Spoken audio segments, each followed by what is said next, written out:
Hola, en este video voy a presentar el procedimiento que se siguió para implementar una red segmentada utilizando pfSense, una zona LAN, una zona DMZ, un servidor CentOS con servicio web, Joomla y MySQL, y finalmente la publicación del sitio mediante Cloudflare. Para iniciar, primero se preparó el entorno de trabajo en VMware. En esta etapa se organizaron las máquinas virtuales necesarias para desarrollar toda la práctica. Se utilizó una máquina con pfSense para funcionar como firewall y como administrador de la red, una máquina con CentOS para alojar el servidor dentro de la DMZ y una máquina cliente para realizar pruebas desde la red interna. La finalidad de esta topología fue separar correctamente los distintos segmentos de red, de modo que cada uno cumpliera con una función específica dentro del escenario. La estructura general quedó dividida en tres partes. La primera fue la WAN, que representa la salida hacia la red externa. La segunda fue la LAN, que corresponde a la red interna donde se ubican los clientes. Y la tercera fue la DMZ, que es la zona donde se colocó el servidor encargado de ofrecer los servicios. Esta forma de trabajo permite mantener un mejor orden de la red y también ofrece una distribución más clara entre los equipos de usuario y el servidor principal. Después de preparar las máquinas virtuales, se continuó con la instalación y configuración de pfSense. En esta parte se asignaron las interfaces de red para que cada una represente una sección de la topología. Una interfaz se destinó a la WAN, otra a la LAN y la tercera a la DMZ. La WAN quedó configurada para recibir dirección por DHCP, ya que su propósito era enlazarse con la red externa. La LAN se configuró con una dirección IP fija en el firewall y además se habilitó el servicio DHCP para que los clientes pudieran obtener una dirección automáticamente. En cambio, la DMZ se configuró con una dirección estática, pero sin DHCP, porque el servidor debía conservar una IP fija dentro de esta zona. Con la parte básica de pfSense, se ingresó a la interfaz web desde el navegador para revisar la configuración general y comprobar que la comunicación entre el cliente y el firewall ya estuviera disponible. Esta parte permitió validar que la red había quedado estructurada de forma correcta y que el entorno estaba listo para continuar con la instalación del servidor en la DMZ.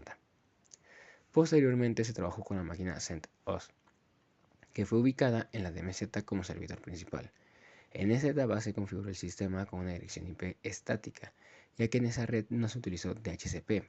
Este servidor se utilizó para instalar el servicio HTTP, el gestor de contenidos Joomla y la base de datos MySQL. La idea fue que CentOS funcionara como el equipo encargado de alojar el sitio web dentro de la topología. Una vez preparado el sistema, se instaló MySQL para crear la base de datos que Joomla necesitaba para funcionar.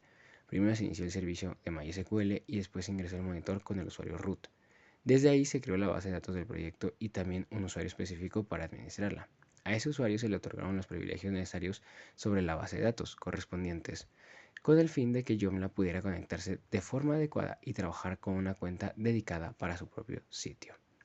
Después se continuó con la preparación del entorno PHP para que Joomla pudiera comunicarse con MySQL. En esta parte se instaló el soporte necesario para la conexión con base de datos y se revisó la configuración PHP para habilitar el uso de MySQL. Una vez aplicados esos cambios, se reiniciaron los servicios correspondientes para dejar activo todo el entorno web.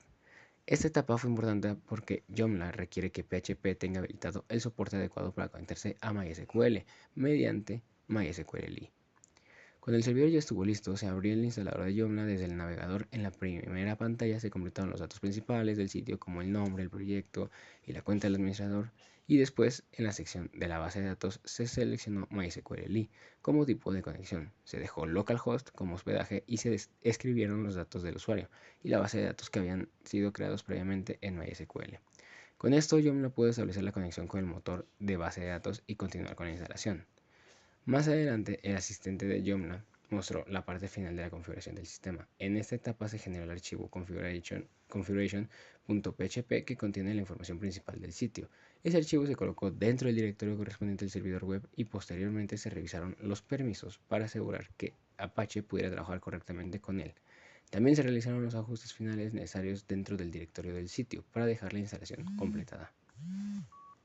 Una vez finalizada la instalación, se comprobó el funcionamiento local del servicio web. Esto permitió verificar que Joomla ya estaba operativo dentro del servidor CentOS, que Apache respondía correctamente y que la conexión con la base de datos era estable.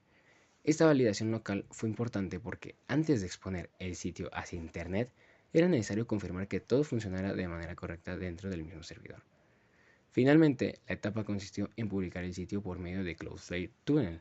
Esta herramienta se utilizó para hacer accesible el servicio de web desde el exterior sin depender de una apertura tradicional del puerto 80.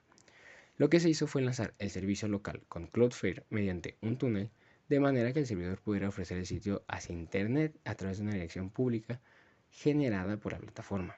Gracias a esto, el contenido que ya estaba funcionando localmente en CentOS pudo ser consultado también de forma externa. Como resultado final se obtuvo una topología completa donde pfSense administró la separación entre WAN, LAN y DMZ.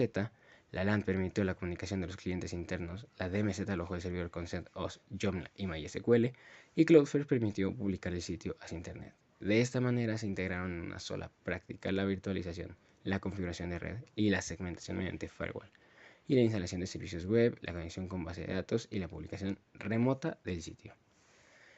En conclusión, esta práctica permitió desarrollar un entorno funcional y bien organizado donde cada elemento cumplió una función en específica. pfSense se encargó de la administración de la red, CentOS alojó el servidor Joomla, permitió la creación del sitio web y MySQL almacenó la información del sistema, y Cloudflare facilitó la publicación externa. Todo esto dio como resultado un escenario completo que combina redes, seguridad, administración y servidores y servicios web. Gracias y hasta la próxima.